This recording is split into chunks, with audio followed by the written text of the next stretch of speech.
ভারতের মিডিয়া সাংবাদিকগুলোকে কি কোনোভাবে কুত্তা ইঞ্জেকশন দেওয়া যায় না?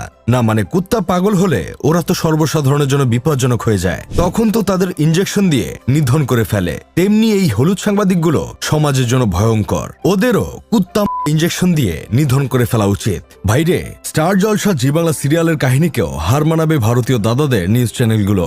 গতকাল দেখলাম রিপাবলিক বাংলা নিউজ চ্যানেলে জবাব চাই বাংলা টক শোতে সায়ন নামের এক গাঞ্জাখোর ছেলেকে ধরে নিয়ে আসলো। ছেলেটির মাথায় ব্যান্ডেজ, হাতে ব্যান্ডেজ, চোখে ব্যান্ডেজ।